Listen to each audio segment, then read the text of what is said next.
ஸ்தோத்திரம் ஆண்டவரே, நல்ல தகப்பனே, நன்றி செலுத்துகிறோம். இந்த நல்ல மாலை நேரத்துக்காக நன்றி செலுத்துகிறோம் தகப்பனே. இந்த நல்ல மாலை நேரத்திலும் உமது பிள்ளைகள் நாங்கள் ஒன்று சேர்ந்து இணைந்து உங்கள் வார்த்தைகளை தியானிக்க இருக்கிறோம். கர்த்தருடைய ஆவியானவர் எங்களோடு கூட இருந்து எங்களை நடத்துகிறதுக்காய் ஸ்தோத்திரம். இந்த நல்ல மாலை நேரத்திலும் இந்த வேத தியானத்தில் இணைகிற உங்களுடைய பிள்ளைகள் ஒவ்வொருவரையும் நீங்கள் அழைத்து கொண்டு வருகிறதுக்காக ஸ்தோத்திரம். ஒவ்வொருவரையும் உங்கள் பிரசன்னத்தினால நீங்கள் நிரப்புகிறதுக்காக நன்றி செலுத்துகிறோம் டேடி. அப்பாவுடைய செல்லக்கரத்தில் எங்களை ஒப்பு கொடுக்கிறோம், அர்ப்பணிக்கிறோம் தகப்பனே. எங்கள் நிமித்தமாக உங்கள் பரிசுத்த நாமம் பெரிதாய் மகிமையிடுவதற்காக நன்றி செலுத்துகிறோம். இம்மட்டுமாய் நீங்கள் செய்த எல்லா நன்மைகளையும் நாங்கள் நினைத்து பார்க்கிறோம், நன்றியோடு துதிக்கிறோம். சகல துதிகன மகிமை எல்லாம் அப்பா ஒருவருக்கே செலுத்துகிறோம். எங்கள் மீட்பர் அச்சருமாகிய இயேசு கிறிஸ்துவின் இன்ப நாமத்தில் பணிஞ்செபிக்கிறோம் எங்கள் ஜீவனுள்ள நல்ல பிதாவே. ஆமேன், ஆமேன், ஆமேன். கர்த்தர் நல்லவர். இந்த நல்ல மாலை நேரத்துக்காக கர்த்தருக்கு நன்றி செலுத்துகிறேன். இந்த நல்ல நேரத்தில் ஒன்று சேர்ந்து அப்போடைய சமூகத்தில் இணைந்து அவருடைய வார்த்தைகளை தியானிக்கிற நல்ல பாக்கியம் நமக்கு கிடைத்திருக்கிறது. அதற்காக கர்த்தருக்கு நன்றி செலுத்துவோம். தொடர்ந்து கர்த்தருடைய நாமத்தை மகிமைப்படுத்துவோம். இந்த நாளிலும் தொடர்ந்து கர்த்தருடைய வார்த்தைகளை நம்ம தியானிப்போம். தொடர்ந்து இந்த பிரீமியரில் விசுவாசத்தை பற்றி நம்ம தியானிச்சுட்டு வரோம். அப்படியே இன்றைக்கும் கர்த்தருடைய வார்த்தைகளை தியானிப்போம். எடுத்துக்கொள்ளுங்கள். எபிரேயர் 11வது அதிகாரம். எபிரேயர் 11வது அதிகாரம் 5வது வசனம். எபிரேயர் 11:5. விசுவாசத்தினாலே ஏனோக்கு மரணத்தை காணாதபடிக்கு எடுத்து கொள்ளப்பட்டான். கையை தட்டி ஆமென். விசுவாசிக்கிறவர்களாக நடக்கிற அடையாளங்களாவன. விசுவாசிக்கிறவங்க வாழ்க்கையில் நடக்கிற அடையாளங்கள் என்னென்னா, எந்த அளவுக்கு இயேசுவின் மேலே விசுவாசமாக இருக்கிறோமோ அந்த அளவுக்கு மரணத்தை பார்க்காம இருப்பீங்க. ரொம்ப முக்கியம். மரணத்தை பார்க்க மாட்டீங்க. எத்தனை நம்புறீங்க? அதான் இயேசுப்பா சொன்னார் யோவான் எழுதின சுவிசேஷத்தில் 11ஆம் அதிகாரத்தில், என்னை விசுவாசிக்கிறவன் உயிரோடு இருந்து என்னை விசுவாசிக்கிறவன் மரித்தாலும் பிழைப்பான், உயிரோடு இருந்து என்னை விசுவாசிக்கிறவன் மறியாமலும் இருப்பான். என்னை விசுவாசிக்கிறவன் மரித்தாலும் பிழைப்பான், உயிரோடு இருந்து என்னை விசுவாசிக்கிறவன் மறியாமலும் இருப்பான்னார். ஆமென், அல்லேலூயா. சரி, கர்த்தர் நல்லவர். ஆமென். நான் அப்படியே உங்கள் மேலே இந்த ஆசீர்வாதத்தை பேசுகிறேன். ஆமென். மரணத்தை ஜெயிக்கிற வல்லமை, விசுவாசத்தினால் உண்டாகிற அந்த வல்லமை, ஆமென், உங்களை அதிகமாய் நிரப்புவதாக.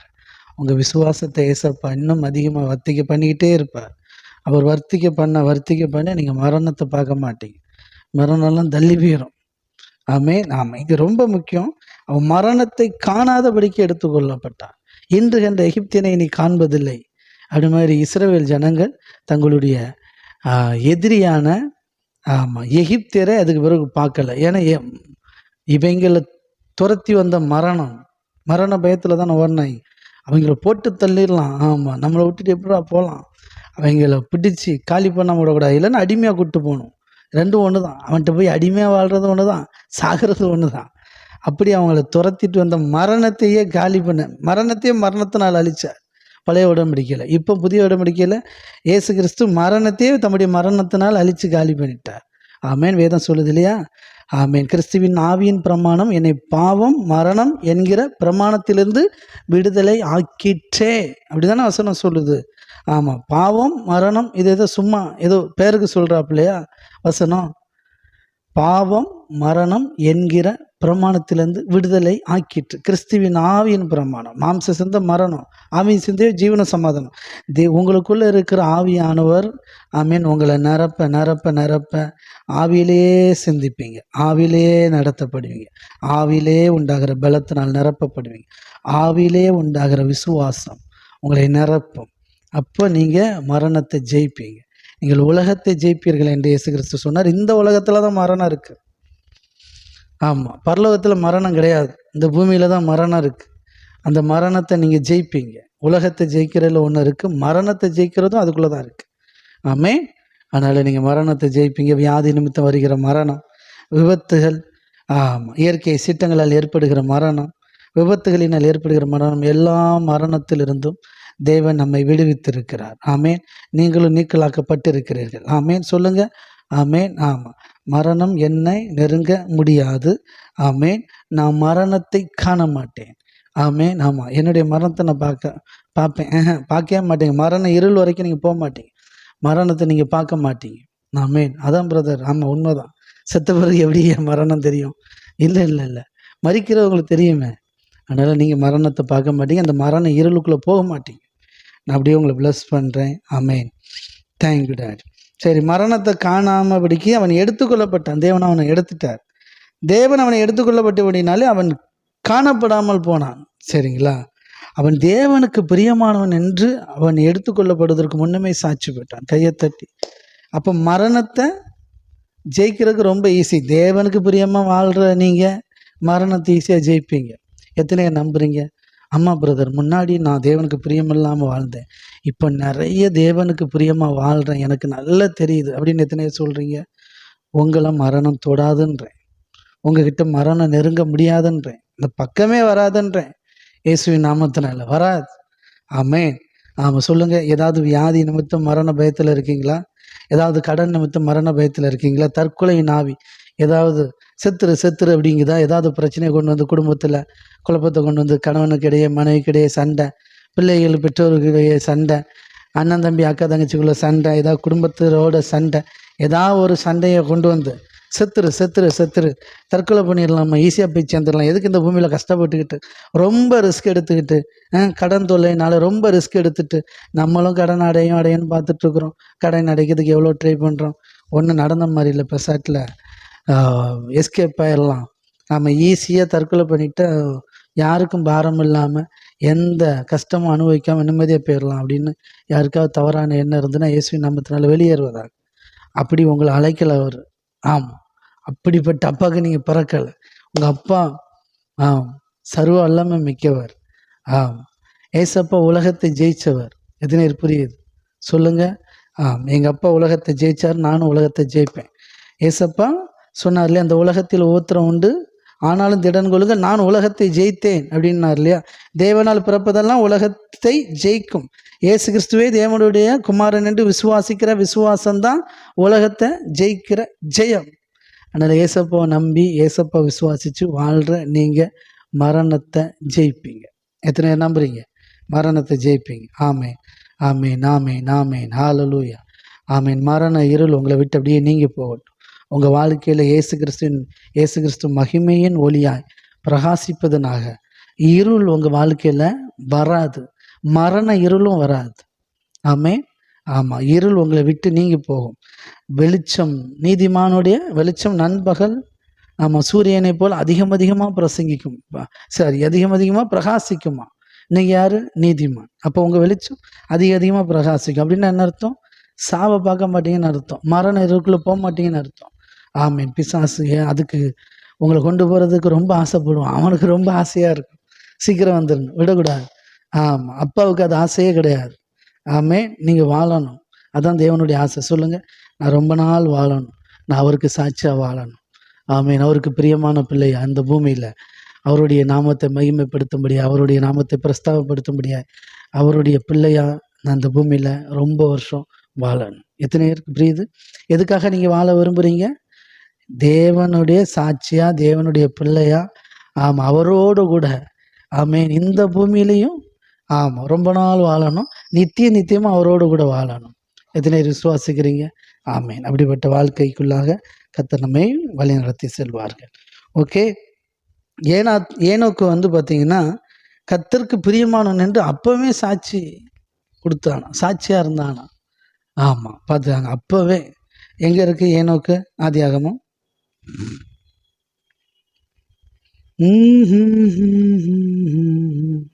Thank you daddy. நன்றி ஆண்டவரே, ஸ்தோத்திரம் ஏசப்பா, ஸ்தோத்திரம் ஸ்தோத்திரம்.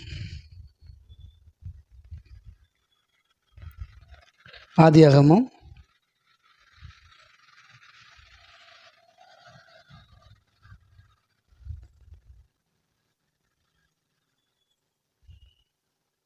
5வது அதிகாரம்.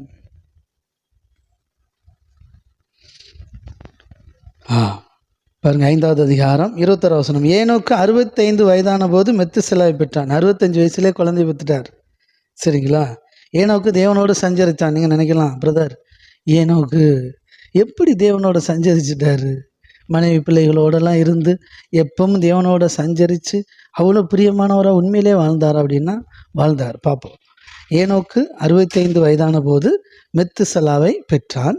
ஏனோக்கு மெத்துசலாவை பெற்ற பின் 300 வருஷம் தேவனோடு சஞ்சரித்திருந்து குமாரரையும் குமாரத்திகளையும் பெற்றான். ஆமென். ஆமாம், ஏனோக்கு மெத்துசலாவை பெற்ற பின் 300 வருஷம் தேவனோடே சஞ்சரித்து கொண்டிருந்து குமாரரையும் குமாரத்திகளையும் பெற்றான். ஏனோக்குடைய நாளெல்லாம் 365 வருஷம். எத்தனை புரியுது? ஆமென். ஆமாம், ஏனோக்கு 65 வயதான போது மெத்துசலாவை பெற்றான். 65, நல்லா கவனிச்சுக்கோங்க. ஏனோக்கு மெத்துசலாவை பெற்ற பின் 300 வருஷம் தேவனோடு சஞ்சரித்து கொண்டிருந்து. அப்போ அங்கே தான் மேட்ரு இருக்குது. அப்போ 65 வயசு வரைக்கும் தலைவர் ரசிக்கப்படலையா? 65 வயசு வரைக்கும் அப்பாவுடைய அன்பு தெரியலன்னு நினைக்கிறேன். எப்போ மெத்துசலா பிறந்தானோ, தனக்குன்னு ஒரு பிள்ளை பிறந்த பிறகுதான் சிலருக்கு அப்படி ஒரு வாழ்க்கை உண்டு. பார்த்துருக்கீங்களா? தேவனை அறிய எப்போ நல்லா அறிவாங்கன்னா, கல்யாணம் முடிஞ்சு குழந்தெல்லாம் பெற்ற பிறகு நல்ல புரிதல் வரும். ஏன்னா நம்ம பிள்ளை படுத பாட்டை பார்த்து தான். ஆமாம், நம்ம அந்த பிள்ளையை மன்னிக்கிறது, இறங்குறது, அந்த பிள்ளையை கெஞ்சுறது எல்லாத்தையும் பார்த்து தான் தேவன் இப்படி தானே நம்மளை நடத்துகிறாருன்னு தேவனுக்கும் நமக்கு இருக்கிற அந்த உறவில் ஒரு பயங்கர அண்டர்ஸ்டாண்டிங் வரும். புரியுதுங்களா? ஆமென். அப்போ பாருங்கள், ஏனோக்கு 65 வயதான போது மெத்துசலாவை பெற்றான். ஏனோக்கு மெத்துசலாவை பெற்ற பின் 300 வருஷம் தேவனோடு சஞ்சரித்து கொண்டிருந்து குமாரரையும் குமாரத்திகளையும் பெற்றான். ஏனோக்குடைய நாளெல்லாம் 365 வருஷம். அப்போ மொத்தம் 305 வருஷத்தில் 65 வயசு வரைக்கும் குழந்தை இல்லை. சரிங்களா? தேவனோட சஞ்சரித்தானா அப்படிங்கிறது சரியாக அந்தளவுக்கு போடலை. அங்கேருந்து தான் சூப்பராக போட்டிருக்காங்க. அவன் 300 வருஷம் தேவனோடு சஞ்சரித்து கொண்டிருந்து குமாரரையும் குமாரத்திகளையும் பெற்றான் அப்படின்னு போட்டிருக்கு. அப்போ நல்ல தேவனோட சஞ்சரித்திருக்கிறான், தேவனோட உறவாடி இருக்கிறான், தேவனோட எப்பவும் இருக்கிற பிள்ளைகள்லாம் பெற்று எடுத்திருக்கிறான். மறுபடியும் சொல்கிறேன், மனைவி பிள்ளைகள் எல்லாரும் இருக்கும்போதும் அவன் தேவனோடு அவ்வளோ அதிகமாக சஞ்சரிச்சிருக்கிறான், தேவ சமூகத்தை அவ்வளோ தேடி இருக்கிறான். சரிங்களா? ஓகே. அப்போ 365 வருஷம் ஏனோக்கு தேவனோடு சஞ்சரித்து கொண்டிருக்கையில் காணப்படாமல் போனான். தேவன் அவனை எடுத்து கொண்டார். ஆமென். ஓகே, சரி. கர்த்தர் நல்லவர் எனக்கு அன்பானவர்களே. ஆமென். ஆமாம், ஏனோக்கு மரணத்தை பார்க்கலை. ஆமென். நீங்களும் மரணத்தை பார்க்க மாட்டீங்க. தேவனோடு சஞ்சரித்துக்கிட்டே இருக்கு. தேவனோடு சஞ்சரிக்கிறேன்னா வேலை வெட்டியே பார்க்கலையா அப்படின்னு அவன் நிறைய வேலை பார்த்துருக்குறான். சரிங்களா? தேவ சமூகத்தில் இருங்க. கிடைக்கிற நேரத்தெல்லாம் அவரோட கனெக்ட் ஆகிருங்க. அப்பாவோட கனெக்ட் ஆகி அவருடைய வார்த்தையின்படியே நடந்துகிட்டே இருங்க. இன்னும் சொல்லப்போனால் அவருடைய வார்த்தையின்படி நடக்கிறது தான் சஞ்சரிக்கிறது. நடந்துக்கிட்டே இருங்க, உங்கள் வாழ்க்கை சூப்பராக இருக்கும். Okay, God bless you. கர்த்தர் நல்லவர். ஆமென். 6வது வசனம் சொல்லுது, எபிரேயர் 6. Thank you daddy. எபிரேயர் 6வது அதிகாரம் 6வது வசனம். எபிரேயர் 11:6. எபிரேயர் 11:6 வசனம் சொல்லுது,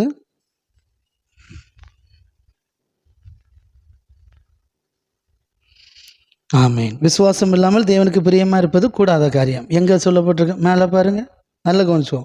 விசுவாசத்தினாலே ஏனோக்கு மரணத்தை காணாதபடிக்கு எடுத்துக்கொள்ளப்பட்டான். தேவன் அவனை எடுத்துக்கொண்டபடினாலே அவன் காணப்படாமல் போனான். அவன் தேவனுக்கு பிரியமானவன் என்று அவன் எடுத்துக்கொள்ளப்படுவதற்கு முன்னமே சாட்சிப்பட்டான். கை தட்டுங்க, மேட்டர் சொல்கிறேன். இதன் அடிப்படையில் தான் அடுத்த வசனம் வருது. விசுவாசம் இல்லாமல் தேவனுக்கு பிரியமாக இருப்பது கூடாத காரியம். சரிங்களா? அப்போ தேவனுக்கு ஏனோக்கு பிரியமாக இருந்தால் மரணத்தை பார்க்கல. அதான் சொல்கிறாரு. ஆமாம், என்னை விசுவாசிக்கிறவன், யோவான் எழுதின சுவிசேஷம் 11வது அதிகாரம், யோவான் எழுதின சுவிசேஷம் 11வது அதிகாரம் பாருங்க, 25. இயேசு சொல்றாரு, நானே உயிர்த்தெழுதலும் ஜீவனுமாய் இருக்கிறேன். என்னை விசுவாசிக்கிறவன் மரித்தாலும் பிழைப்பான். உயிரோடு இருந்து என்னை விசுவாசிக்கிற எவனும் என்றென்றைக்கும் அறியாமலும் இருப்பான். இதை விசுவாசிக்கிறாயான்றார். இதான் ரொம்ப முக்கியம். ஏனோக்கு வாழ்க்கையில் தான் நடந்துச்சு. அவன் உயிரோடு இருந்து அவ்வளோக்குள்ளே அவரை விசுவாசித்தான். அதனால் விசுவாச வீரன் பட்டியலில் வந்துட்டான். எப்படி வந்திருக்கிறான்னா, சாகாமலே தேவனால் எடுத்துக்கொள்ளப்பட்டான் அப்படின்னு. 365 வருஷம் சஞ்சரிச்சிருக்கிறாங்க. 300 வருஷம் கூட போட்டுக்காங்க. 300 வருஷம் தேவனோடு சஞ்சரிச்சிருக்கிறான். எத்தனை பேர் விரும்புகிறீங்க? 300 வருஷம் நீங்களாம் தேவனோடு சஞ்சரித்தா உங்கள் பேரை சூப்பராக எழுதிடுவாங்க. எத்தனை பேர் புரியுது? ஆமென். ஹல்லேலூயா. கர்த்தர் நல்லவர். ஆமென். அதெல்லாம் நடக்கும், கண்டிப்பாக நடக்கும். ஆமென். தேவனால் கூடாதது ஒன்றுமே இல்லை. உயிரோடு இருந்து என்னை விசுவாசிக்கிற எவனும் என்றென்றைக்கும் அறியாமலும் இருப்பான். இதை விசுவாசிக்கிறாயா? உயிரோடு இருந்து ஆமாம், அவரை விசுவாசித்த ஏனோக்கு என்றென்றைக்கும் மறிக்கலை. சரிங்களா? அது ரொம்ப முக்கியம். ஆமென். ஹல்லேலூயா. Thank you daddy. இப்போ பாருங்க, எபிரேயர் 11:6. அப்போ விசுவாசம் இல்லாமல் தேவனுக்கு பிரியமாக இருப்பது கூடாத காரியம். ஏனென்றால் தேவனிடத்தில் சேருகிறவர் அவன் உண்டென்றும் அவரை தம்மை தேடுகிறவர்களுக்கு பலன் அளிக்கிறவர் என்றும் விசுவாசிக்க வேண்டும். அவன் தேவனோட சஞ்சரிச்சானா அப்படின்னா என்ன அர்த்தம்? தேவனை அவ்வளோ தேடனான். நான் கத்தரை தேடுறேன், எனக்கு கண்டிப்பாக பலன் உண்டு அப்படின்னு அவ்வளோ ஸ்ட்ராங்காக பிலீவ் பண்ணியிருக்கான். அவ்வளோக்குள்ளே விசுவாசிச்சிருக்கிறான். அதனால தான் அவனுக்கு வியாதியெல்லாம் ஒன்றும் வரவே இல்லை. சரிங்களா? 365 வருஷம் சாகாமல் ஒரு மனுஷன் தேவனோட நடக்கிறான்னா எவ்வளோக்குள்ளே இருந்திருப்பான் பாருங்க. அவனுக்கு தெரியும் தேவன் இருக்கிறார்னு, தேடுற எனக்கு கண்டிப்பாக பலன் தருவார்னு அவன் நம்பி இருக்கிறான். அதனால தேவனோட சஞ்சரித்திருக்கிறான். கடைசி வரைக்கும் சாகவே இல்லை. ஆமென். அப்படிப்பட்ட வாழ்க்கை இருக்கு. சரிங்களா? இங்கே நமக்கு 40 தாண்டினோடனே சுகர், 40 தாண்டினோடனே ப்ரெஷர், 40 தாண்டினோடனே கொலஸ்ட்ரால், 40 தாண்டினோடனே மூட்டு வலி, ஆமாம் 40 தாண்டினோடனே கைகால் வலி, எல்லாம் அப்படி இந்த பூமிக்குரிய கலாச்சாரத்தின்படி தேவனை நம்ம சரியாக அறியாதனால, தேவனோடு சஞ்சரிக்காதனால, தேவனை சரியாக தேடாததுனால, கர்த்தரை தேடுகிறவர்களுக்கோ ஒரு நன்மையும் குறையப்படாதுன்னு பைபிள் சொல்லுது. சிங்க குட்டிகள் கூட தாழ்ச்சி அடைந்து பட்டினியாக கிடக்குமா, கர்த்தரை தேடுகிறவர்களுக்கு ஒரு நன்மையும் குறையப்படாதான். புரியுதுங்களா? அப்போது வாழ்க்கையில் நம்ம ஆண்டவரை அறியாமல் இருந்தனால, ஆண்டவரை விட்டு தூரமாக இருந்தனால ஏகப்பட்ட நன்மைக்கு குறையும். பணம் இருக்காது, சுகம் இருக்காது, ஆரோக்கியம் இருக்காது, சந்தோஷம் இருக்காது, சமாதானம் இருக்காது. ஆனால் கிறிஸ்டின் அவங்களாம் பயங்கரமான கிறிஸ்டின் ஆகும். நாங்கள் கிறிஸ்டின் தான் எங்கே போனாலும் நீங்கள் ஆமாம் யார் அப்படின்னா நாங்கள் கிறிஸ்டின் அப்படின்றது. சரிங்களா? பாருங்க, கிறிஸ்டின்ங்கிறது வாயில் இருக்கக்கூடாது. பரலோக தேவனுடைய ராஜ்யம் பேச்சில் இல்லை, பலத்தில் இருக்கிறது. வாயிலே இருக்கக்கூடாது, வாயிலே வட சுடக்கூடாது. நாங்கள் கிறிஸ்டின், நாங்கள் சர்ச்சுக்கு போகிறோம், நாங்கள் பயங்கரமாக சர்ச்சுக்கு போகிறோம், நான் பைபிள் படிக்கிறேன், எனக்கு சத்தியம் தெரியும், எனக்கும் அதான் உங்களுக்கும் அதான், அதெல்லாம் மேட்ரு கிடையாது. நீங்களும் நானும் தேவனுடைய பிள்ளைங்கிறது எதை குறித்து சாட்சி கொடுக்கணும்? ஆமென். அவர் மேலே இருக்கிற விசுவாசத்தினால நம்மக்கிட்ட இருந்து வெளிப்படும் இல்லையா நன்மைகள், சரீர சுகம், பலன், ஆரோக்கியம், ஐஸ்வர்யம், ஆமீன், ஆவிக்குரிய கனிகள், வரங்கள், இதெல்லாம் வெளிப்படும் பாருங்க. அதுதான் நம்மளை குறித்து சாட்சி கொடுக்கும். நம்மளுடைய பணம், சொத்து, பேர், புகழ், நகை, நட்டு இதெல்லாம் சாட்சி கொடுக்காது. நீ என்னதை தான் அதை போட்டு போனாலும் சரிங்களா, நீங்கள் ஆரோக்கியமாக இருந்து ஐஸ்வர்யமாக இருந்து ஆவிக்குரிய கனிகளால் வரங்களால் நிரப்பப்பட்டீங்கன்னா சூப்பராக இருக்கும். உதாரணத்துக்கு ஒருத்தர்கிட்ட நிறைய பணம் இருக்குது, நல்லா புரிஞ்சுக்கோங்க. ஒரு விசுவாசி, ஒரு ரட்சிக்கப்பட்டவர், நிறைய பணம் இருக்குது. பணம் இருந்த உடனே மக்கள் உண்மையிலே கர்த்தரால் ஆசீர்வதிக்கப்பட்டவர்னு நம்பிடுவாப்லையா? பணம் இருந்தால் நம்புவாங்க, இல்லைன்ட்டு இல்லை.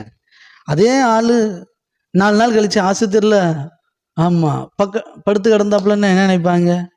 ஆமாம், என்னது ஆஸ்பத்திரிலையா, எவ்வளோ வசதியான ஆள், ஆஸ்பத்திரியில் என்ன ஆச்சுன்னா பயங்கரமான வியாதி அப்படின்னா என்ன ஆகும்? அப்போ விசுவாசத்தில் அங்கே ஏதோ பிரச்சனை இருக்குதுன்னு முடிவாயிரும். புரியுதுங்களா? சரி, ஓகே, பணம் இருக்குது, ஹெல்த் இருக்குது, வெல்த் இருக்குது, ஆமாம் பணமும் இருக்குது, ஆமாம் ஆரோக்கியமும் இருக்குது, குடும்ப வாழ்க்கையில் பிரச்சனை, குடும்பம், பிள்ளைகள் ஏதோ ஒன்று பிரச்சனையில் இருக்குது. ஊர் என்ன சொல்லும்? ஏற்றுக்கொள்ள மாட்டாங்க. நீங்கள் என்ன தான் பயங்கரமாக ஜெபிக்கிற தேவனோட நடக்கிற ஆளாக இருந்தாலும் கூட இந்த உலகம் அப்படி தான் சொல்லும். ஏதோ ஒரு குறை இருக்குது, நமக்கே தெரியும் ஏதோ ஒரு குறை இருக்கத்தான் செய்யுது. புரியுதுங்களா? நல்லா புரிஞ்சுக்கணும். ஆமே, நம்ம வாழ்ந்த கலாச்சாரம், நம்ம தேவனை விட்டு பிரிஞ்சிருந்தோம், தேவனை விட்டு விலகி இருந்தோம். நல்லா புரிஞ்சுக்கணும். கர்த்தரை தேடுறவங்களுக்கு ஒரு நன்மையும் குறைபடாதான். அப்போ எல்லாத்துலேயுமே நிறைவு இருக்கணும். எல்லாத்துலேயும் பணத்தில் நிறைவு இருக்கணும், குணத்தில் நிறைவு இருக்கணும், குடும்பத்தில் நிறைவு இருக்கணும், ஆவிக்குரிய வாழ்க்கையில் நிறைவு இருக்கணும், சாட்சியான வாழ்க்கையில் நிறைவு இருக்கணும், குணசாலியாக இருக்கணும், நற்கிரியை செய்யணும், நிறையா இருக்குது பாருங்கள். எல்லாத்துலேயும் நிறைவு இருக்கணும். நிறைவு இல்லாமல் எல்லாம் குறைவோடு இருந்துக்கிட்டு நானும் ஆண்டவருடைய பிள்ளை அப்படின்னு சொன்னால் நம்ம சொல்லிகிட்டே இருக்க வேண்டியதான், வாயிலே சொல்லிகிட்டு இருக்க வேண்டியதான். உலகம் சொல்லாது. தேவனுடைய வாழ்க்கை என்பது அது இல்லை. சொன்னாங்க இல்லையா, முதல்ல அந்தியோகிய பட்டணத்தார் இயேசு கிறிஸ்துவனுடைய சீசர்கள் இயேசு கிறிஸ்துவை போல வாழ்ந்தார்கள். இயேசு கிறிஸ்துவை போல அற்புதங்கள் அடையாளங்கள் செஞ்சாங்க, ஆரோக்கியமாக வாழ்ந்தாங்க, சாட்சியாக வாழ்ந்தாங்க, சூப்பராக வாழ்ந்தாங்க. அதனால் அவர்களுக்கு கிறிஸ்தவர்கள்னு பேர் கொடுத்தாங்க. வெளியில் இருக்கிறவங்க சர்டிஃபிகேட் கொடுத்தாங்க, வெளியில் இருக்கிறவங்க சாட்சி கொடுத்தாங்க, மற்றவங்க கொடுத்தாங்க. அப்படி உங்களை குறித்து மற்றவங்க சாட்சி கொடுக்கணும். சரிங்களா? மற்றவங்க உங்களை குறித்து, ஆமாம், மற்றவங்களுக்கு நீங்கள் ஆசீர்வாதமாக இருக்கணும். நீங்கள் ஆசீர்வாதமாக இருப்பீங்க, உங்களுடைய அழைப்பே நீங்கள் ஆசீர்வாதமாக இருப்பீங்க, மற்றவங்களுக்கும் ஆசீர்வாதமாக இருப்பீங்க. இதுதான் இந்த வேதம் சொல்லுது. நம்மளுக்கே ஆசீர்வாதத்துக்கு அவ்வளோ பிரச்சனை, நம்ம எப்படி அடுத்தவங்களுக்கு ஆசீர்வாதமாக இருக்க போகிறோம் அப்படின்றீங்களா? ஆமேன். ஆமாம், விசுவாசத்தினால் ஆகும். ஆமேன். அவரை நம்புகிற நம்பிக்கையில் ஆகும். தேவனை எப்படி அவன் பிரியமாக இருந்தானா, அவன் பிரியமானவன் நற்சாட்சி பெற்றானா, அவன் விசுவாசம் இல்லாமல் தேவனுக்கு பிரியமாக இருப்பது கூடாத காரியம். இன்னைக்கு புரிஞ்சுக்குவோம். விசுவாசம்னா மேலே 1வது வசனம், நம்பப்படுகிற உறுதி காணப்படாத நிச்சயமாக இருக்கிறது. ஆமேன். ஆமாம், தேவனை நம்பி செய்வார், வரலை, நடக்கலை, உடனே அதே பேசிடக்கூடாது. என்னத்தை போட்டு அப்படின்னா அப்படியே போயிட வேண்டியதான். புரியுதுங்களா? நம்பப்படுகிற உறுதியும் காணப்படாத நிச்சயமாக இருக்குது. அதனால தான் உங்களை சுற்றி இருக்கிறவங்க ரொம்ப ஜாக்கிரதையாக இருக்கணும். உங்கள் வாழ்க்கையில் மறுபடியும் சொல்கிறேன், நீங்கள் கஷ்டப்படுறதுக்கு காரணம் ஒன்று நீங்கள், 2வது உங்களை சுற்றி இருக்கிறவங்க. அவங்க ஆண்டவரோடு எவ்வளோக்குள்ளே நடக்கிறாங்களோ அந்தளவுக்கு உங்கள் விசுவாசம் பெருகும். புரியுதுங்களா? ரொம்ப முக்கியம். ஆமேன். ஆமாம், ஏசப்பா கூட இருந்தாங்க, 12 சீசர்களும் இருந்தாங்க. 12 பேரில் 11 பேர் தேறிட்டாங்க. 12ல் 11 பேர் தேறிட்டாங்க. அவர் கூட இருந்தாலே போதும், விசுவாசத்தில் வளர்ந்துடலாம். அவர் கூட இருந்தாலே போதும், அவருக்கு சாட்சியாக வளர்ந்துடலாம். சரிங்களா? ஆமாம். இப்போ 2 இடத்துல ஒரு வசனம் சொல்லப்படுது. 1, பரிசேயர்களுடைய புளித்த மாவை குறித்து எச்சரிக்கையாக இருங்கள். அப்படின்னா யார்? அவிசுவாசி. பரிசேயங்க யார்? அவங்க தேவனுடைய வார்த்தையை நம்பவே மாட்டாங்க, வல்லமையை நம்ப மாட்டாங்க, இயேசு கிறிஸ்துவை விசுவாசிக்க மாட்டாங்க. அவங்க பேருக்கு கிறிஸ்டின், இன்னும் சொல்ல போனால் போதகர்கள். அவங்க எல்லாம் பரிசேயர்கள், போதகர்கள். அவங்க என்ன பண்ணாங்க? அவங்ககிட்ட ஜாக்கிரதையாக இருக்க சொன்னார் ஏசப்பா தம்முடைய சீசர்களை. ஏன் அப்படின்னா, அவன் அவிசுவாசி, உங்களையும் அவிசுவாசத்தை கொண்டு போயிடுவான். கொஞ்சம் புளித்தமாகவும் மொத்தமாகவும் புளிக்க பண்ணிடும். அதனால் அவங்ககிட்ட ஜாக்கிரதையாக இருக்கணும். அவன் சொல்கிற உபதேசத்தெல்லாம் கண்டமணிக்கு கேட்டக்கூடாது அப்படின்ட்டு. சரிங்களா? அப்போ உங்களை சுற்றி இருக்கிற ஆட்கள் ரொம்ப முக்கியம். எப்போ பார்த்தாலும் நெகட்டிவாகவே பேசுவாங்க, விளங்காது, உருப்பிடாது, அது வராது, வராது, அது எப்படி இல்லை வந்துடும், அது எப்படி வரும், அதெல்லாம் வராது. இந்த மாதிரி நெகட்டிவாக பேசியே உங்கள் விசுவாசத்தையும் கெடுத்து மொத்தத்தில் குடும்பமே கஷ்டம்தான் படணும். சரிங்களா? ரொம்ப முக்கியம். ஆமேன். ஆமாம். இன்னொரு வசனம் சொன்னார், ரொம்ப முக்கியம். இன்னொரு வசனம் சொன்னார், பரலோக ராஜ்யம் புளித்த மாவுக்கு ஒப்பாக இருக்கிறது. பரலோக ராஜ்யம் புளித்த மாவுக்கு ஒப்பாக இருக்கிறது. எப்படின்னா, ஆமாம், கொஞ்சம் போல் புளிச்ச மாவை எடுத்து அந்த நிறைய மாவோட வச்சுட்டா மொத்த மாவையும் புளிக்க பண்ணிடும் அப்படிங்கிறதுலையும் அங்கே தான் சொல்கிறார். அப்போ பரலோக ராஜ்யம் அப்படிப்பட்டது. அப்போ விசுவாசம் உள்ள ஒருத்தரோடு நீங்கள் சேரும்போது, விசுவாசம் உள்ள ஒரு தேவ மனுஷங்களோடு சேரும்போது, தேவ உறவுகளோடு, ஆவிக்குரிய உறவுகளோடு நீங்கள் சேரும்போது, ஐக்கியம் ஆகும்போது என்ன நடக்குன்னா, அவங்க விசுவாசம் உங்களை தொத்திக்கும். அதனால தான் சொன்னேன், ஏசப்பாவோட கூட இருந்த சீசர்கள் அவரோடு கூட இருக்கும்படி வச்சிருந்தார். அவரோட கூட இருந்து 11 பேர் தேறிட்டான். பயங்கர விசுவாசத்தில் வளர்ந்துட்டான். எந்த அளவுக்குன்னா, பரிசுத்த ஆவியை பெற்ற பிறகு இயேசு கிறிஸ்துக்கு உயிர்த்தெழுந்த சாட்சியாக வாழ்கிறாங்க. ஒருத்தன் மட்டும் கேட்டின் மகன் கெட்டு போனான். அவன் அப்படி தான் போவான்னு எழுதியிருக்கு. அதனால அவன் ஒருத்தன் தான் கெட்டு போனான். அப்போ நல்லா புரிஞ்சுக்கோங்க. ஆமேன். நீங்கள் சேர்ற ஆவிக்குரிய உறவு ரொம்ப முக்கியம். உலகப்பூர்வமான ஆட்களை நேசிங்க, உறவுகளை நேசிங்க, ரொம்ப க்ளோஸ் ஆகிடாதீங்க. அவங்க சொல்கிற உபதேசத்தை நீங்கள் கேட்டுறாங்க, நீங்கள் சொல்கிற உபதேசத்தை அவங்க கேட்கணும். அது யாராக இருந்தாலும் சரி, அது அப்பாவாக இருக்கட்டும், அம்மாவாக இருக்கட்டும், நீங்கள் சத்தியத்தில் தெளிவாக இருந்தால், விசுவாசத்தில் கரெக்டாக இருந்தால், உங்கள் கண்ட்ரோலில் தான் அந்த குடும்பம் இருக்கணும். அப்போ தான் முன்னேறும். ஒவ்வொரு காரியத்தையும் ஆலோசனை பண்ணி பார்க்கணும். சொல்கிறது கரெக்டாக, சத்தியத்தின்படி கரெக்டாக, அப்பா அம்மா சொல்கிறது, அண்ணன் தம்பி சொல்கிறது, மூத்தவங்க சொல்கிறது, மூப்பர்கள் சொல்கிறது. ஒரு சபையாக இருக்கட்டும், மூப்பர்கள் இருப்பாங்க. பாஸ்டர் சின்ன வயசாக இருக்கும், மூப்பர்கள் பெரிய ஆளாக இருப்பாங்க, பழைய விசுவாசியாக இருப்பாங்க. ஒரு சபையாக கூடி ஒரு முடிவு எடுக்கும்போது, ஒரு ஆலோசனை சொல்லும்போது தேவனுடைய சத்தியத்தின்படி கரெக்டாக இருக்கும். அவங்க உலகபூர்வமாக சொல்லுவாங்க, ஆமாம், அங்கே நடந்துச்சு, இங்கே நடந்துச்சு, அது உலகபூர்வமாக அப்படித்தான், எங்களுக்கு தெரியாதா, எங்களுக்கு தெரியும், எல்லாம் தெரியும் அப்படிமாய் உலகபூர்வமாக சொல்கிறத அக்செப்ட் பண்ணவே கூடாது. ஆவியில் தான் இணையணும். ஆவிக்குரிய ஆலோசனை தான் அக்செப்ட் பண்ணணும். தேவனுடைய சத்தியம் இப்படி சொல்லுது, அதனால நமக்கு இப்படி நடக்கும், நம்ம இப்படி செயல்படுத்தும் அப்படின்னு சொல்கிற மூப்பராக இருக்கணும். அப்படின்னு சொல்கிற பெரியவங்களாக இருக்கணும். நீங்கள் பெரியவங்க சொன்னாங்க அப்படின்ட்டு கண்டமே நீங்கள் அவங்களுக்கு தலையத்தில் ஆட்டினீங்கன்னா உங்கள் பொருளாதாரத்தில் ரொம்ப கஷ்டப்படுவீங்க, உங்கள் சரீர சுகத்தில் கஷ்டப்படுவீங்க, உங்கள் குடும்பமே தள்ளாடி போயிடும். சரிங்களா? ரொம்ப முக்கியம். அதனால தான் பைபிள் சொல்லுது, கணவனாக இருக்கட்டும், மனைவியாக இருக்கட்டும், ஆமாம், மனைவிமார்களே மனைவியை விட கணவனார் தான் லீடர். ஒரு குடும்பத்துக்கு தலைவரே யார்? கணவனார். ஆனால் வசனம் சொல்லுது, மனைவிமார்களே உங்கள் கிறிஸ்துவுக்குள் உங்கள் சொந்த புருஷருக்கு கீழ்ப்படிங்கள் அப்படிங்குது. கீழ்ப்படியணும், கண்டிப்பாக மாற்றுக்கிறதே கிடையாது. கிறிஸ்துவுக்குள் கீழ்ப்படியணுமா. தேவனுடைய காரியத்துக்கு புறம்பாக சத்தியத்துக்கு விரோதமாக நடக்கும்போது நீங்கள் ஒத்துழைக்க கூடாது. ஆமாம், அந்த இடத்துல சொல்லணும் இப்படி இருக்குது அப்படின்னு. இல்லைன்னா அவங்களுக்காக ஜோம் பண்ணணும். 2 தான். பேச முடிஞ்ச ஆட்கள்கிட்ட பேசணும், சிலர்கிட்ட பேசி பிரயோஜனமே இருக்காது. நீங்கள் என்ன தான் சொன்னாலும் அவங்க அதே பழைய கதையை தான் பேசுவாங்க, உலகபூர்வமாகவே வாழ்வாங்க. அவங்ககிட்ட பேசவே கூடாது. அவங்களுக்காக ஜோம் பண்ணணும். ஆண்டவரே இப்படி இருக்குப்பா குடும்பம், இது மாறட்டும், இந்த சூழ்நிலையிலேருந்து நீங்கள் மாற்றுங்க அப்படின்னு ஜோம் பண்ணிட்டு விட்டுருங்க. நீங்கள் மைண்டை கொண்டு போய் ப்ரெஷர் ஏற்றிடக்கூடாது. ஆமாம், அவங்க மேலே கோபம் பட்டுறக்கூடாது, அவங்க இழுப்புக்கும் போயிடக்கூடாது. சரிங்களா? நீங்கள் சத்தியத்தை அறிஞ்சிருந்தா, சத்தியத்துக்கு புறமாக நடந்தால் சொல்லி பாருங்கள். சொல்ல முடியாத ஆளு கேட்க மாட்டாங்க, அவங்க அப்படித்தான் அப்படின்னீங்கன்னா ஜோம் பண்ணுங்க. ஆண்டவர் மாற்றுவார், கண்டிப்பாக மாற்றுவார். உங்கள் கையில் தான் இருக்குது, உங்கள் குடும்பம் உங்கள் கையில் தான் இருக்குது. தயவுசெய்து அவங்க சொன்னாங்க இவங்க சொன்னாங்கன்னு குடும்பத்தை விட்டுறாதீங்க. அப்புறம் பணத்துக்கு நீங்கள் தான் கஷ்டப்படுவீங்க, அவங்க எனக்கு என்னன்ட்டு போயிடுவாங்க. புரியுதுங்களா? மறுபடியும் உங்கள் மேலே தான் பழி வரும். நீங்கள் சரியாக இல்லை, அதனால தான் வீட்டில் பண கஷ்டன்றுவாய். நீங்கள் சரியாக இல்லை, அதனால தான் குடும்பத்தில் குழப்பன்றுவாய். உங்கள் மேலே தான் பழியை தூக்கி போடுவாய். ஆமாம், நல்லது நடந்தால் ஆமாம் நான் தான் காரணம், நான் தான் ஆலோசனை கொடுத்தேன், நான் தான் குடும்பத்தை நடத்தினேன், நான் தான் எல்லாத்தையும் செஞ்சேன் அப்படின்னு எல்லா கிரெடிட்டும் அவங்க எடுத்துக்கிடுவாங்க. ஊராக வேற சொல்லுவாய், என்னால் தான் என் குடும்பம் நல்லா இருக்கு, என்னால் தான்ட்டு. கெட்டது நடந்துட்டு குடும்பம் கஷ்டத்தில் போச்சுன்னா அவங்க தான் காரணம் அப்படின்னு தான் பலி போடுவான். எல்லா குடும்பத்திலும் நடக்கும். ஆனால் நீங்கள் ஆண்டவருடைய பிள்ளைங்க தெளிவாக இருங்க, கர்த்தருடைய சத்தத்துக்கு கீழ்ப்படிங்க, ஆண்டவருடைய சமூகத்தில் இருங்க. ஆமேன். அவர் எல்லாத்தையும் மாற்றுவார், உங்களுக்காக மாற்றுவார். ஓகே, நான் அப்படியே ஆசீர்வதிக்கிறேன். ஆமீன். இந்த வார்த்தையின்படி ரொம்ப ஸ்ட்ராங்காக நடங்க. இது ரொம்ப ரொம்ப முக்கியம்.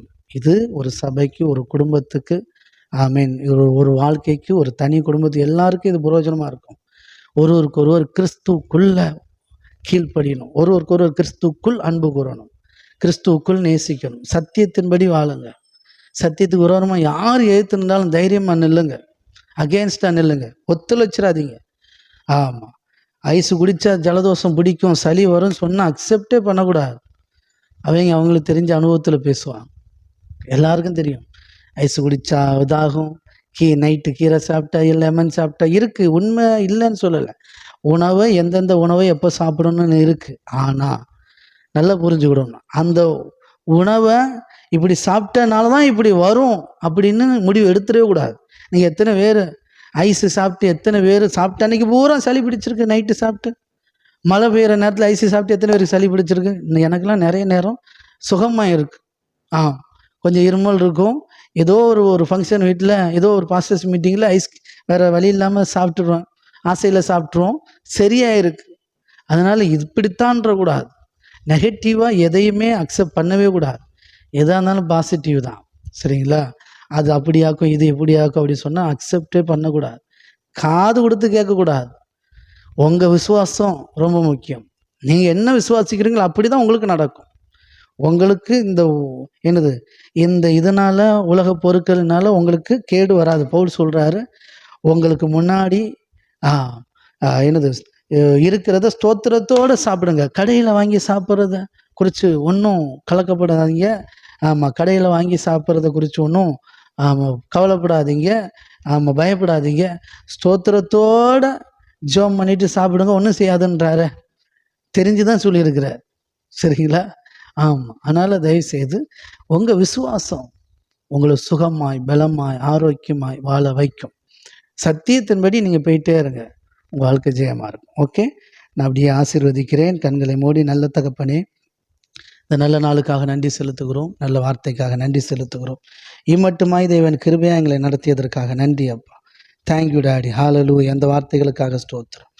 நன்றி தகப்பனே. ஸ்தோத்திரம் ஸ்தோத்திரம் ஸ்தோத்திரம். Thank you daddy. பெரிய காரியங்களை நீங்கள் எங்கள் வாழ்க்கையில் செய்கிறதுக்காக ஸ்தோத்திரம். நன்றி ஆண்டவரே. ஸ்தோத்திரம் ஸ்தோத்திரம் தகப்பனே. நன்றி ஆண்டவரே. தேங்க்யூ டா.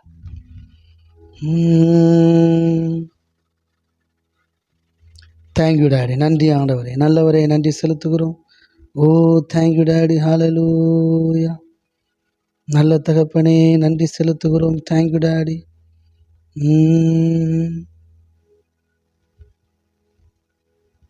நன்றி ஆண்டவரே. ஸ்தோத்திரம்.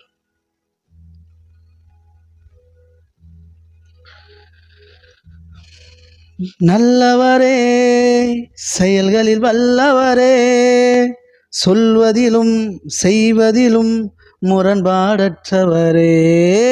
நல்லவரே, செயல்களில் வல்லவரே, சொல்வதிலும் செய்வதிலும் முரண்பாடற்றவரே. மிகுவேல் இஸ்ரவேல் என் நம்பிக்கையானவரே, நம்பிடும் யாவருக்கும் நீர் அரணாய் நிற்பவரே. ஆமென். எத்தனை பேர் விசுவாசிக்கிறீங்க? தேவனோடு சஞ்சரிங்க, தேவ சமூகத்தில் இருங்க, தேவனுடைய வார்த்தையை மட்டும் நம்புங்க. ஆமென். தேவனுடைய வார்த்தை சொல்லுது, அவருடைய தழும்புகளால் சுகமானீர்கள், அவருடைய தைத்திரத்தினால் நீங்கள் ஐஸ்வர்யவானீர்கள். இதைத்தான் நம்பணும். அவருடைய இரத்தத்தினால் நீங்கள் கழுவப்பட்டு நீதிமான் ஆனீர்கள், பரிசுத்தவான் ஆனீர்கள், ராஜா ஆனீர்கள், ஆசாரியன் ஆனீர்கள். இதெல்லாம் என்னென்ன தெரியாத ஒரு கூட்டம் இருக்கு. ஆமாம், அந்தளவுக்கு தான் கிறிஸ்தவ வாழ்க்கையில் அவங்க வாழ்ந்துட்டுருக்குறாங்க. ஆனால் தெரிஞ்சவங்க பாக்கியசாலி, தெரியாதவங்க கண்டிப்பாக ஒரு நாள் உங்களுக்கு தெரியும். தேவ சமூகத்துக்கு வாங்க, இதுக்கெல்லாம் அர்த்தம் தெரியும். அதனால் அர்த்தம் தெரிஞ்சவங்க ரொம்ப முக்கியம். உலகம் போகிற போக்கில் போகவே கூடாது, அது இழுக்கிற இழுப்புக்கு போகவே கூடாது. நீங்கள் தேவனுடைய வார்த்தையின்படி தான் வாழணும். ஆமென். சும்மா பேருக்கு பாடிட்டு போயிடக்கூடாது, ஏதோ கடமைக்கு கையை தட்டேன் பாடினேன்னு போயிடக்கூடாது. ஒருத்தன் இல்லை, ஏசப்படைய சிஸ்டர்கள் வந்து நிறைய பேர் வியாதியே படாமல் வாழ்ந்துருக்கிறாய். நம்ம இன்னும் வியாதிக்கு பின்னாடியே சுற்றிட்டு இருக்கோம், வியாதி வியாதி வியாதின்னு. சரிங்களா? ரொம்ப முக்கியம். வியாதியே இல்லாத ஒரு வாழ்க்கை இருக்குது. தயவுசெய்து மோசம் பெறாதீங்க. சுகர் வந்தால் தான் தெரியும், வரக்கூடாது. இப்பயே முடிவு பண்ணிக்காங்க. ஆமாம், வராத நீங்கள் நானும் பாக்கியசாலிகள். நமக்கு வராது, வரக்கூடாது. அதில் ரொம்ப ஸ்ட்ராங்காக இருக்கணும். உலக பொறுமை எதையும் அக்செப்ட் பண்ணாதீங்க. உங்களுக்கு வராது. ப்ரெஷர் உங்களுக்கு வராது, கொலஸ்ட்ரால் உங்களுக்கு வராது. ஒருவேளை வந்திருந்தால் உங்களுக்கு போயிடும், நமக்கு போகும். ஆமாம், மாத்திரை மருந்து எடுக்காமலே நமக்கு சரியாகும். தேவ பிரசன்னத்தில், தேவனிடத்தில் நீங்கள் வரும்போது உங்கள் குறைவுகள் எல்லாம் நிறைவாகும். அவருடைய தழும்புகளால் சுகமானீர்கள் இருக்கு. அப்படின்னா என்ன அர்த்தம்? சுகமானீர்களாக வியாதிப்பட்டு சுகமடைகிறது தானே அர்த்தம். ஏசப்பட்டு வந்து எத்தனையோ வியாதியஸ்தரை சுகமடைஞ்சாங்க இல்லையா? அப்படித்தான். ஒருவேளை நீங்கள் வியாதிப்பட்டிருந்தாலும் நீங்கள் தேவ சமூகத்தில் இருக்கும்போது தேவனை விசுவாசிக்க அந்த வியாதி உங்களை விட்டு போயிடும். ஓகே, நான் அப்படியே உங்களை ப்ளஸ் பண்ணுறேன். அதனால் தயவுசெய்து ஊர் உலகம் 1000 சொல்லும், அது எப்படி வியாதி இல்லாமல் வாழ்கிறது, அது அப்படித்தான் இருக்கும் அப்படி சொல்லும். நம்பிடாது. எனக்கு வராது, என் பிள்ளைக்கு வராது, என் குடும்பத்துக்கு வராது, எங்களுக்கு வராது, வரக்கூடாது. ஒருவேளை வந்துட்டாலும் வந்துட்டல ஐ ஜாலி அப்படிம்பாங்க அவங்க. பரவாயில்ல, நாங்கள் சுகமாவோம், எங்களை சுகப்படுத்துவார், இனி வராது. அங்கே தான் நிற்கணும். ஆமாம், அதெல்லாம் வந்துடும். வராது அப்படின்னுங்க, அவங்களுக்கு நிறைய வியாதி வரும். வந்துடும் யாரெல்லாம் சொல்கிறாங்களோ நம்பிட்டு இருக்காங்க, அவங்களுக்கு வரும். வராதுன்னு சொல்கிறவங்களுக்கு வராதுன்றேன். இதான் உண்மை, அதானே உண்மை. எது நடக்கணுமோ அதை பேசுங்க. நான் விரும்புகிறேன் சார், நான் ஆரோக்கியமாக வாழன்னு விரும்புகிறேன். எனக்கு ஒரு வியாதி வரக்கூடாது, நான் ஆஸ்பத்திரி பக்கமே போகக்கூடாது. 5 வருஷம் ஆண்டவர் சூப்பராக வாழ வச்சுருக்கிறார். ஒரு நாள் லைவ் கேன்சல் ஆகாத அளவுக்கு, படாத அளவுக்கு, சின்ன சின்ன பலவீனம் வந்தாலும் அதெல்லாம் ஜெயிச்சு லைவ் நடத்துறதுக்கு தேவன் எனக்கு ஆரோக்கியத்தை தந்திருக்கிறார். நான் இருக்கிற விட்னஸ். வேறு யார்கிட்ட போய் சொல்லணும்? என்னுடைய விசுவாசம். அப்படி என்ன நீ ஆண்டவருக்கு என்ன ரொம்ப பிரியமாக வாழ்ந்துட்டியா அப்படின்னு 5 வருஷம் வியாதிப்படாமல் லைவ் நடத்திட்டு இருக்கிறேன். இது போதும் சார் எனக்கு சாட்சி. யார் என்ன சொல்கிறது, குறை சொல்கிறது? என்ன குறை சொல்ல ஒருத்தருக்கு தகுதி கிடையாதுன்றேன். நான் வியாதி இல்லாமல் ஆரோக்கியமாக 5 வருஷம் ஊழியம் ஒரு நாள் விடாமல் செஞ்சிட்ருக்கிறேன். சரிங்களா? ஆமாம், மீட்டிங்கை தவிர வேறு நாள் லைவ் தடைப்பட்டதே கிடையாது. அதனால் நான் நம்புகிறேன், நான் தேவனோடு சஞ்சரிச்சுட்டு தான் இருக்கிறேன். ஆமாம், தேவன் என் விசுவாசத்தை வர்த்திக்கு பண்ணியிருக்கிறார். உங்களுக்கும் நடக்கும். தீர்க்க தரிசனமாக சொல்கிறோம், உங்களுக்கு நடக்கும். யார் சொல்கிறேன் நம்பாதீங்க. நம்ம என்ன சொல்கிறோமோ அதான் நமக்கு. ஓகே, நீங்கள் என்ன பேசுகிறீங்களோ அதன்படி தான் நடக்குமா. உங்கள் வாயின் வார்த்தைகளினால்தான் உங்களுக்கு நடக்கும். ஓகே, இஸ்ரேல் ஜனங்கள் வனாந்தரத்தில் ஆமாம் கல்லறைன்னவெல்லாம் ஆமாம் அங்கேயே கல்லறை ஆயிட்டான். ஆமாம், எங்களை கொல்றதுக்காக கூட்டு வந்தேன்னா செத்து போயிட்டான். ஆமாம், யாரெல்லாம் காணான்னாங்களோ காணான்னு சுதந்திரிச்சாய். நீங்கள் எப்படி வசதி, வியாதி, வறுமை, குடும்ப சண்டை, மரணம், அது அப்படி தான் இருக்கும், அது மாறாது அப்படிங்க போகிறீங்களா? இல்லை, வியாதி இல்லாத வாழ்க்கை, வறுமை இல்லாத வாழ்க்கை, ஒரு வியாதி கூட இருக்கக்கூடாது, சின்ன டவுன் கூட இருக்கக்கூடாது, சின்ன பலவீனம் கூட இருக்கக்கூடாது, சோர்வு, கவலை, கண்ணீர் இதெல்லாம் இருக்கவே கூடாது. அப்படி ஒரு வாழ்க்கை இருக்குது. அதை பேசுங்க, அதுதான் நடக்கும். பேச நடக்கும். மலையை பார்த்து பேசுங்க, கொஞ்சம் கூட சந்தேகம் இல்லாமல் பேசுங்க, அது உங்களுக்கு நடக்கும்னார் இல்லையா? உங்களுக்கு நடக்கும். சேர்ந்து பாடி ஆராதித்து முடிப்போம்.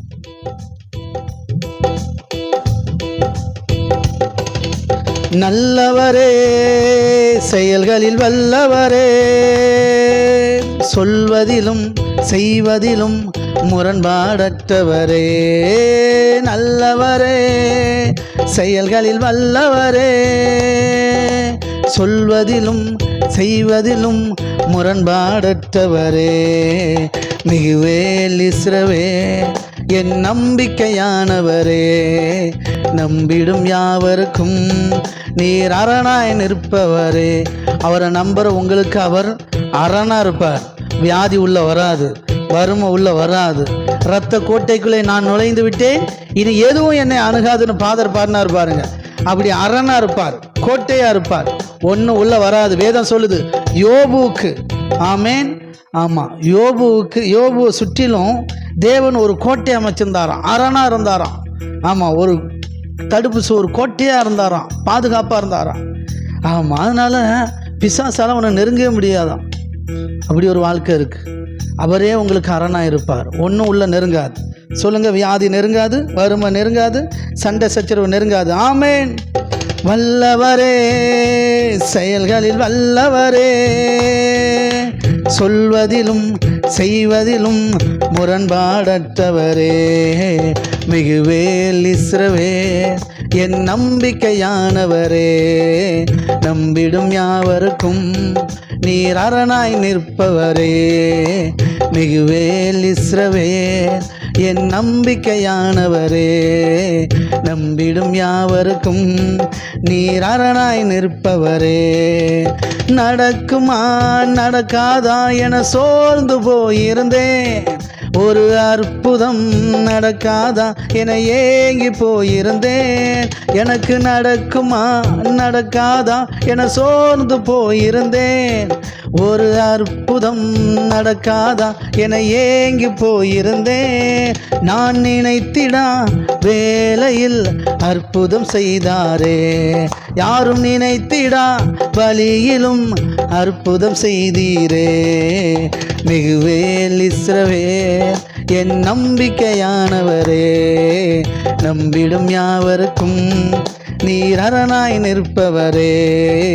மிகுவேல் இஸ்ரவேல் என் நம்பிக்கையானவரே, நம்பிடும் யாவருக்கும் நீர் அரணாய் நிற்பவரே. பழித்திட வந்தோரை லட்சை மூடினதே, அழித்திட வந்தோரை நிந்தை மூடினதே. என்னை பழித்திட வந்தோரை லட்சை மூடினதே, அழித்திட வந்தோரை நிந்தை மூடினதே. காண்போரே வியந்திட உயர்த்தி வைத்தீரே, அடைவந்தானா என்றென்னும் அளவில் வைத்தீரே. காண்போரே வியந்திட உயர்த்தி வைத்தீரே, அடைவந்தானா என்றென்னும் அளவில் வைத்தீரே. மிகுவேல் இஸ்ரவேல் என் நம்பிக்கையானவரே, நம்பிடும் யாவருக்கும் நீர் அரணாய் நிற்பவரே. மிகுவேல் இஸ்ரவே என் நம்பிக்கையானவரே. நம்பிடும் யாவருக்கும் நீர் அரணாய் நிற்பவரே. கர்த்தாவே உமை நம்பினவர் வெட்கமடைவதில்லை. உமக்காக காத்திருப்போர் சோர்ந்து போவதில்லை. சொல்லுங்க, அவரை நம்பின நீங்க வெட்கமடைய மாட்டீங்க. நீங்க நம்புறீங்க இல்லையா? நான் வியாதிப்பட மாட்டேன் நீங்க நம்புறீங்க. ஆமென். ஆமா, நான் வெட்கப்பட மாட்டேன் நீங்க நம்புறீங்க. நீங்கள் வெட்கப்பட மாட்டீங்க, நீங்கள் சோர்ந்து போக மாட்டீங்க. என் வறுமையிலேருந்து நான் விடுதலை ஆவேன், என் வியாதியிலேருந்து நான் விடுதலை ஆவேன், என் வாழ்க்கையில் இருக்கிற குறைவிலேருந்து நான் விடுதலை ஆவேன், என் குடும்ப பிரச்சனையிலேருந்து நான் விடுதலை ஆவேன். நம்புறீங்க இல்லையா? உங்களுக்கு நடக்கும். ஆமென். கர்த்தாவே உமை நம்பினவர் வெட்கமடைவதில்லை. உமக்காக காத்திருப்போர் சோர்ந்து போவதில்லை. ஆமென். கர்த்தாவே உமை நம்பினவர் வெட்கமடைவதில்லை. உமக்காக காத்திருப்போர் சோர்ந்து போவதில்லை. வல்லவரே, செயல்களில் வல்லவரே, சொல்வதிலும் செய்வதிலும் முரண்பாடற்றவரே. வல்லவரே, செயல்களில் வல்லவரே, சொல்வதிலும் செய்வதிலும் முரண்பாடற்றவரே. மிகுவேல் இஸ்ரவே என் நம்பிக்கையானவரே. நம்பிடும் யாவருக்கும் நீர் அரணாய் நிற்பவரே. மிகுவேல் இஸ்ரவே என் நம்பிக்கையானவரே. நம்பிடும் யாவருக்கும் நீர் அரணாய் நிற்பவரே. நல்ல தகப்பனே, அப்படியே ஒவ்வொருவரையும் உங்கள் நாமத்தினாலே ஆசீர்வதிக்கிறேன். நல்ல தகப்பனே, எங்கள் நம்பிக்கையாக இருப்பவரே, எங்கள் ஒவ்வொருவரையும் நீங்கள் ஆசீர்வதித்து உயர்த்துகிறதுக்காக நன்றி செலுத்துகிறோம். அப்பாவுடைய கரத்தில் எங்களை ஒப்பு கொடுக்கிறோம். இயேசு கிறிஸ்து நாமத்தை ஜெபிக்கிறோம் நல்ல பிதாவே. ஆமீன். கரங்களை தட்டி கர்த்தருடைய நாமத்தை மேம்படுத்துவோம். God bless you. கர்த்தர் நம் எல்லோரும் குடும்பமாய் ஆசீர்வதிப்பாராக. யாவர் சேர்ந்து சொல்லுவோம், நாம் பாவங்களை செத்து நீதிக்கு பிழைத்திருப்பதற்காக அவர் தாமே தம்முடைய சரீரத்தில் நம்முடைய பாவங்களை எல்லாம் சிலுவையில் சுமந்து தீர்த்தார். அவருடைய தழும்புகளால் நாம் சுகமாக இருக்கிறோம். நம் பிதாவாகிய தேவனுடைய அன்பு கர்த்தராகிய இயேசு கிறிஸ்துவுடைய கிருபையும் பரிசுத்த ஆவியானவருடைய ஐக்கியமும் நம்ம இவரோடு கூட என்றென்றைக்கு இருப்பதற்காக கர்த்தருக்கு நன்றி செலுத்துகிறேன். God bless you. மீண்டும் நாளை காலை ஒன்று சேர்ந்து ஆராதித்து கர்த்தருடைய நாமத்தை மகிமைப்படுத்துவோம். தேங்க்யூ.